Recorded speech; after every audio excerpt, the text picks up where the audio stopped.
तो गाइस आज चलती है घूमने के लिए। सुबह सुबह ज़्यादा बोलेंगे नहीं, 4 का टाइम हो रहा है। तो मेरा हस्बैंड जी जा रहे हैं आज वॉक पे।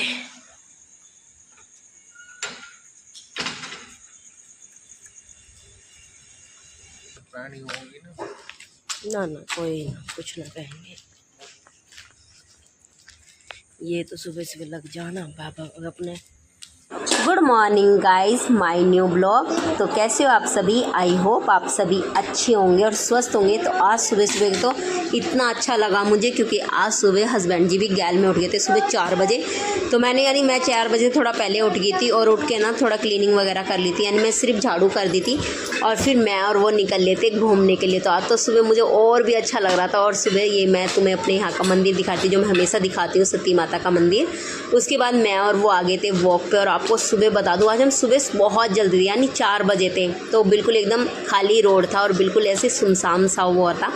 बस थोड़ा सा ये अंधेरा पड़ता है बीच में को ना, पूरे उसमें ना इतनी प्यारी लाइट चारों तरफ जगमगाट हुई रहता है, बहुत ही अच्छा खासा। और सुबह ना बहुत अंधेरा होता है जिस टाइम हम गए थे, और काफ़ी अच्छा लगा था मुझे और इन्हें तो बहुत अच्छा लगा था घूमने में। तो सुबह ना हम एक दूसरे से डिस्कस भी कर रहे थे, जब तक कि हम उठते नहीं हैं, सुबह उठ के सो के उठते नहीं हैं, जब तक कि बस आलकस रहता है। और उठने के बाद ना बिल्कुल भी ज़रा सा भी अजीब नहीं लगता। और सुबह देखो चारों तरफ ना लाइट जल रही थी, तो इतना अच्छा लग रहा था, इतना ज़्यादा अच्छा लग रहा था सुबह के टाइम, बहुत ही अच्छा। और मुझे ये सबसे बड़ी खुशी ये हुई कि आज हस्बैंड जी खुद उठ गए थे और उन्होंने खुद बोला कि आज चित्रा घूमने के लिए चलेंगे। और उन्होंने बोला है कि हम आज से 100% डेली घूमने जाएंगे, क्योंकि पहले हम दोनों ना डेली घूमने जाते थे और अब काफ़ी टाइम बाद घूमने के लिए गए हैं। और हम दोनों ना कम से नहीं कम शायद 8 राउंड लगाए थे। और हमें यानी ये देख लो, हम 4 बजे से 5:30 यानी वहीं पे बज गए थे, यानी काफ़ी अच्छी खासा यानी दिन निकल आया था हमें वहीं पे। वहाँ तो नहीं लग रहा था। यानी कहने का मतलब ये है कि हमें ना बातों बातों में और घूमते घूमते यानी बिल्कुल पता नहीं चला टाइम का। मैं यकीन नहीं करा जब उन्होंने बोला ना कि ना 5:30 हो गए हैं। मैंने कहा हट, वैसे ही बोल रहे हो आप। कह रहे नहीं यकीन हो रहा, तो देख लो। तो वाकई में ना 5:33 हो गए थे और बिल्कुल भी पता नहीं चला। उसके बाद ना हम जैसे आए ना, तो रास्ते में मंदिर पड़ा, यानी जहाँ पे मैं आती हूँ हमेशा। तो फिर मैंने सोचा कि चलो चलते चलते इसको भी वॉश कर देती हूँ। और यानी सुबह सुबह किसी ने वॉश नहीं किया था, काफ़ी यानी वो था, और लाइट भाग गई थी, तो भाई ये अंधेरा और था। तो मैंने ना यहाँ पे ना अपना फ़ोन जला के इस तरीके से फिर वॉश कर दिया था कि ये है सुबह सब पूजा करने आएंगे तो अपना वॉश दिखेगा तो और भी अच्छा लगेगा। और यहाँ पे ना शिव जी को नहला के ना, तो ऐसे लग रहा था कि मानो बारिश पड़ने लगी हो। उन्हें मैंने कहा आज तो सुबह सुबह मैंने शिव जी को भी नहला दिया, यानी धोया था तो फिर मैंने साफ अच्छे से कर दिया था कि ये नहीं छोड़ा कि जरा सा भी कि गंदा रहे। तो मैंने बहुत अच्छे से क्लीन करके और फिर मैं और हस्बैंड जी चल देते घर की तरफ, घर पे। तो यहाँ पे फ्रूट वाले भैया खड़े थे, तो उनसे वो पूछे थे कि घर पे आओगे तो फ्रूट ज़रूर दे के जाना। फाइनली अब आ गए हैं घर पे। अब बस पोछा रहता, झाड़ू में लगा के गई थी, तो अब पोछा लगा लेती हूँ, तब आपको उसके बाद मिलती हूँ। और घर पे पहुंचने के बाद सबसे पहले थोड़ी देर रिलैक्स करा, यानी 5-10 मिनट। उसके बाद मैंने पोछा लगा दिया था घर में, क्योंकि मैं सुबह सिर्फ झाड़ू करके गई थी। तो आने के बाद सबसे पहले पोछा करा और फिर लगा दी थी अपनी मशीन, क्योंकि कपड़े हो रहे थे मेरे। तो मैंने ये सोचा था कि इधर मैं अपना अंदर नहाऊंगी, धोऊंगी या जो भी करूँगी, और इतने मेरे कपड़े वॉश हो जाएंगे। तो मैंने यहाँ पर इधर की तरफ मशीन लगा के छोड़ दी थी, यानी इधर तो पहले मैं पानी भर के ही छोड़ गई थी। पहले पानी भर दूँ, मशीन लगा दी, उसमें कपड़े डाल दूँगी, बस वो वॉश होते रहेंगे, इतना मैं नहा लूँगी। और उसके बाद अपना किचन में देखेंगे। तो अब मिलती हूँ आपसे मशीन लगाने के और भाई नहाने के बाद। और उसके बाद मैं कपड़े लेके आ गई थी बाहर की तरफ। तो यहाँ पे मशीन में सारे कपड़ों को डाल के और मशीन चला दूँगी। तो ये है कि इतने मैं अपना नहाऊंगी धोऊंगी ना, तो इतने मेरे एक राउंड घूम जाएगा। बीच में मैं हस्बैंड जी से बोल दूँगी कि वो राउंड भर देंगे, तो मैं नहा धो लूँगी ना। तो ये है मशीन में कपड़ों का ये फ़ायदा होता है कि हम इतने ना और काम कर लेते हैं। ये सबसे बड़ा बेनिफिट हो जाता है भाई मशीन का। क्योंकि एक हाउसवाइफ का ना ये रहता है, वो एक काम के पीछे नहीं रह सकती, उसे एक साथ कई काम देखने होते हैं। तो यहाँ पे फिर मैं नहा धो के हो गई थी और मैंने सिर्फ गाउन ही पहन ली थी आके, यानी क्योंकि मुझे ये था कि फिर कपड़े वपड़े गिले हो जाएंगे, साड़ी सारी भीग जाती है। तो यहाँ पे मैंने ना गाउन पहन ली थी अपना, मगर नहाऊंगी दोबारा नहा लूँगी, अगर गिल्ली भी होगी तो मैं दोबारा नहा लूँगी। और मैंने किया था आज हेयर वॉश, कहते हैं कनागतों में हेयर वॉश करना नहीं चाहिए जिस दिन कनागत होता है, लेकिन आज कोई कनागत नहीं था इसलिए मैंने हेयर वॉश कर लिए थे, क्योंकि बहुत ऐसा होता सुबह जब घूमे है ना तो बहुत पसीना आ गया था और ऐसे खुजली लग रही थी सिर में, जैसे जूनी हो जाती उस टाइप से सिर में खुजली हो गई थी बहुत ही बुरी। तो इसलिए मैंने आते ही ना नहा धो के ना सिर को वॉश कर लिया था बहुत अच्छे से।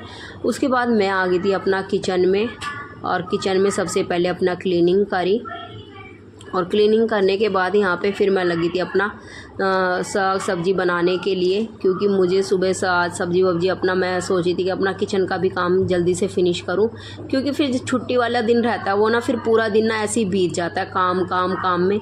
तो मेरा ये था कि यहाँ पे मैं इधर की तरफ आके अपना जल्दी से पहले किचन का काम फिनिश कर देती हूँ, तब बाद में अपना कपड़े को देखूँगी, क्योंकि उसमें तो मैं राउंड भर दूँगी, बीच में तो वो चलते रहेंगे। तो यहाँ पर फिर छोंकने की तैयारी कर दी थी, टमाटर डाल के सारे डाल देते मिर्च मसाले, और अभी इन्हें अच्छे से भून लूँगी। ये जब बहुत अच्छे से भून जाएगा मसाला, थोड़ा सा यहाँ पे मैं पानी ऐड करूँगी। वैसे ज़्यादातर हम पेठे में पानी नहीं ऐड करते हैं, लेकिन मैंने ना थोड़े से एक आलू भी कट कर लिया था, मुझे अच्छे लगते हैं सब सब्ज़ी में, मुझे तो भाई आलू बहुत पसंद है।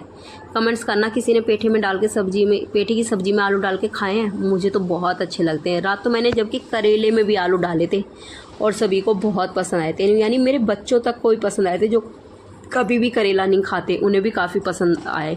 उसके बाद यहाँ पे मैंने सब्ज़ी को वॉश कर लिया था, बहुत अच्छे से कर तो लिया था, लेकिन मैं भूल गई थी शायद कि मैंने वॉश नहीं करी, तो मैंने इस वजह से एक बार और वॉश कर ली थी।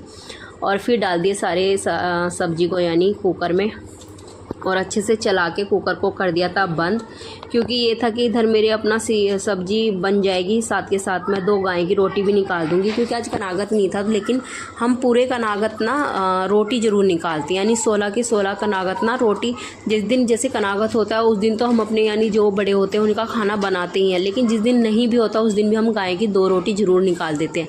ऐसा हो जाता है भाई, भूल चूक हो जाए तो वो भगवान सब माफ़ करे। उसके बाद ना साथ के साथ मैंने ना कुछ बर्तन हो गए थे, रात का दूध का भिगोना था, जो सुबह दूध खाली किया था तो वो वॉश कर दिया था, जो यानी 1-2 बर्तन होता है वो मैंने साथ के साथ वॉश कर दिए थे कि ज़्यादा किचन में मुझे फैला हुआ ना दिखे, क्योंकि मैं अगर बाहर की तरफ काम कर रही हूँ तो मेरा किचन ना फैला हुआ रहे। तो इसलिए मेरे 1-2 बर्तन हुए थे, तो वो मैंने सब्ज़ी छोंकने के बाद, यानी कहने का मतलब ये है, साथ के साथ अच्छे से वॉश करके अपना किचन को फिर क्लीन कर दिया था।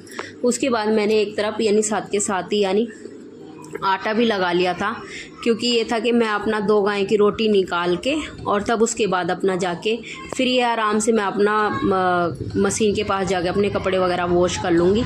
नहीं तो फिर यही रहता है कि भाई मेरे को बच्चों को भी खाना ब्रेकफास्ट देना होता है, तो उससे मैं पहले गाय की रोटी निकालने से पहले बिल्कुल नहीं देती हूँ बच्चों को ब्रेकफास्ट। कभी का तो मैं कहती नहीं, लेकिन नहीं देती हूँ। और यहाँ पे मेरी देखो सब्ज़ी बन के यानी पेठे की सब्ज़ी बन के तैयार हो गई, और इतनी अच्छी लग रही थी देखने में। खाने में हस्बैंड जी ने तो बहुत तारीफ़ करी है, क्या देखने में तो रंग अच्छा लग ही रहा था, खाने में भी बहुत टेस्टी लग रही थी। चित्रा सब्ज़ी ना बहुत ही टेस्टी लग रही। उसके बाद मैं आ गई थी बाहर की तरफ और कपड़े निकाले, फिर मशीन से थोड़े थोड़े करके यानी अपना निकाल के गैल की गैल एक तरफ डालती रही थी और एक तरफ पानी में को निकाल के और उन्हें फिर उसके बाद मैंने सुखाना स्टार्ट कर दिया था। तो यहाँ पे पहले सबसे पहले तो मशीन से सारे कपड़े निकाले, और हमेशा ना मैं ये मानती हूँ वाइट कपड़े ही डालने चाहिए पहले, क्योंकि नहीं तो फिर कलरफुल हो जाते एक दूसरे के साथ, एक दूसरा मिक्स हो जाता ना, तो फिर बहुत दिक्कत हो जाती है। और इससे ना और कलर यानी कपड़ों पे भी कलर चढ़ जाता है। और मौसम देखो बाहर ना सुबह के टाइम अब 2-3 दिन से तो ना इतनी तेज़ गर्मी पड़ रही है कि 8 बजते ना इतनी तेज़ हमारी छत पे ना बहुत तेज़ धूप आ जाती है। और अब जैसे जैसे सर्दी पड़ेंगी ना और भी तेज़ धूप आती है। सुबह का सूरज ना सीधा हमारी छत पे आता है, गर्मी में भी आता है, लेकिन अब धूप काफ़ी अच्छी खासी लगेगी। सर्दियों में ना तो बड़ा मज़ा आता है आराम से बैठने के लिए। और यहाँ पे भाई मेरे लगभग सारे कपड़े अच्छे से वॉश हो गए थे, और फिर वापस से मैं आ गई थी किचन में, क्योंकि नाइट में जमाई थी मैंने मलाई, तो यहाँ पे मेरे को अब मलाई को भिगोना था। और आप कमेंट्स करना कौन कौन मलाई से घी निकालता है। हम ना जमाते हैं मलाई को, हमेशा डायरेक्ट नहीं भिगोते हैं उसको, नाइट में जमा देंगे थोड़ा सा दही या छाय डाल के, और सुबह को फिर भिगोते हैं। एक बार यानी कभी जब जैसे मुझे उससे पनीर निकालना होता है तब तो मैं उसे जमाती नहीं हूँ, तब मैं डायरेक्ट मलाई को भिगो लेती हूँ। और उसका पनीर भी ना बहुत अच्छा लगता है, सब्ज़ी वगैरह बहुत टेस्टी लगती है उस पनीर की, उसमें बिल्कुल भी चिकनाहट नहीं होती। और क्या कहते हैं जो डाइट वगैरह पे रहते हैं ना उनके लिए तो वो बहुत बेनिफिट है। और यहाँ पे देखो जरा से यानी 5 से 10 मिनट लगी होगी, और बहुत अच्छा खासा यानी मक्खन निकल आया था। और प्लीज़ पीछे की तरफ साउंड आए ना तो उसे बिल्कुल माइंड मत करना, क्योंकि मेरा बेटा ना जानबूझ के जब मैं साउंड देती हूँ ना तो वो जानबूझ के कुछ ना कुछ यानी अपना खिलौना बजाता रहता है। तो यहाँ पे वो वही कर रहा है, अपने खिलौने को ना कंटिन्यू यानी बजा रहा है, साउंड दे रहा है उसकी। तो उसके बाद यहाँ पे मेरा यानी मलाई से मक्खन निकल गया था और फिर मैंने भिगोने में पलट लिया था, क्योंकि काफ़ी अच्छा खासा मक्खन निकल जाता है। हम 1 हफ़्ते की मलाई करके बिलोते हैं, या तो 1 हफ़्ते की या 4 दिन की, इस तरीके से। लेकिन ज़्यादातर हम संडे टू संडे ही करते हैं। फ्रिज में रखते हैं, साफ़ रहती है एकदम, बहुत अच्छी रहती है। और यहाँ पे ना उसे बहुत अच्छे से वॉश करते हैं, जब तक कि पानी बिल्कुल वाइट ना हो जाए, जब तक उसको अच्छे से यानी 5-6 बार खूब पानी से वॉश करके और तब रखते हैं। इससे ना ज़्यादा गंदगी नहीं निकलती है फिर घी में, नहीं तो फिर नीचे ना वो छचेड़ू सा, अजीब सा, वो कैड़ा सा वो निकलता रहता है। तब यहाँ पे फिर आगे थे खाने के लिए सभी। तो एक तरफ तो मैंने रख दिया था घी बनने के लिए, और दूसरी तरफ मैंने अपना साथ के साथ रोटी बना दी थी सभी के लिए। तो अब अपना सब रोटी खा लेंगे, तो यहाँ पे मेरा काम भी अपना सारा ख़त्म हो जाएगा। क्योंकि मेरा मन था, आज मेरी चिमनी देख रहे हो आप कितनी नीचे से गंदी सी हो रही है। मैंने इसे यानी कई बार वॉश कर लिया, लेकिन पता नहीं ऑयल की वजह से ना बहुत जल्दी गंदी हो जाती है।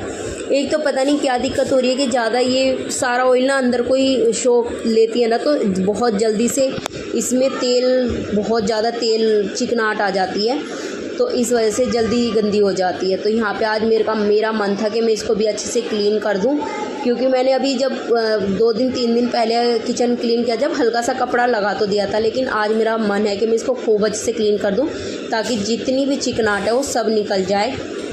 तो यहाँ पे खाना बन गया था सारा, और अभी घी हुआ नहीं था, तो मैंने जो 1-2 बर्तन थे वो भी खाना वगैरह जिनने खाया था तो वो सब क्लीन करके रख देते। उसके बाद यहाँ पे मैं कपड़े उतार रही थी, तो मेरे बच्चे भी आ गए थे कि मम्मा हम भी आपकी हेल्प करा दे। तो वो हमेशा करते हैं, जब भी मैं कुछ काम करती हूँ ना तो वो मेरी हमेशा हेल्प करते हैं। वो ऐसा नहीं कभी भी कि वैसे बेशक वो दंगा करे, लेकिन मम्मा के साथ वो हमेशा अपना काम या अपना एफ़र्ट देते हैं कि मम्मा लग रही है अकेली तो हम भी करा दें। तो उनका मन हुआ, वो खुद आ गए थे। उसके बाद मैं आई किचन में, तो देखो काफ़ी अच्छा सा घी यानी काफ़ी 1-1.5 किलो निकल जाता है बहुत आराम से। उसके बाद मैंने खाया खाना बैठ के आराम से। तो ये दही थी जो मैंने रात में जमाई थी, और सब्ज़ी बनाई थी आलू और पेठे की, और वाकई में बताऊँ बहुत ही टेस्टी लग रही थी। उसके बाद यहाँ मैं लगी थी आराम से बैठ के कपड़ों को तय करने के लिए, कि साथ के साथ मेरे कपड़े ना तय होके रख जाएंगे तो वो अच्छा रहेगा, नहीं तो फिर रूम में ना फैले रहते हैं। क्योंकि बच्चों के साथ ना थोड़ा सा टाइम कब बीत जाता है पता नहीं चलता, क्योंकि इन्हें थोड़ी देर पढ़ने के लिए भी बैठाना पड़ता है, क्योंकि बड़े बेटे के चल रहे हैं एग्ज़ाम, और इस वजह से तो थोड़ा उनके साथ भी टाइम देना पड़ता है। उसके बाद मैं आ गई थी वापस से किचन में, क्योंकि मुझे चिमनी की ये साफ़ करनी थी। और आप देख सकते हो कितनी गंदी हो रही है। जैसे ही मैंने गरम निरमा का पानी डाला, मैंने इसमें थोड़ा सा सोडा, निरमा, विनेगर, ये 3-4 चीज़ों का यूज़ करा, और आपको मानोगे नहीं, बस मैंने ऐसे पानी डाला था, हल्का सा जूना लगाया था, ज़्यादा नहीं। और ये सारी ना इतनी अच्छे से क्लीन हो जाती है, बहुत ही अच्छे से, ज़रा सा भी यानी चिकनाहट कैसी होती है। नहीं तो ना पहले हमारे ना कई जूने ख़राब हो जाते हैं इस चक्कर में, लेकिन अब बिल्कुल भी ऐसा नहीं होता। हल्का सा बस ये 3-4 चीज़ मिला के डालो, और आप देख सकते हो बिल्कुल साफ़ हो गई थी, यानी मुझे ज़्यादा जूना भी घुमाने की ज़रूरत नहीं पड़ी। और वीडियो आपको अगर अच्छी लगी है तो प्लीज़ वीडियो को लाइक से सब्सक्राइब करें, बेल आइकन ज़रूर दबा दें ताकि आपको नोटिफिकेशन मिलती रहे। और प्लीज़ आप सपोर्ट करें और वीडियो को लाइक ज़रूर करें। आप देख सकते हो यहाँ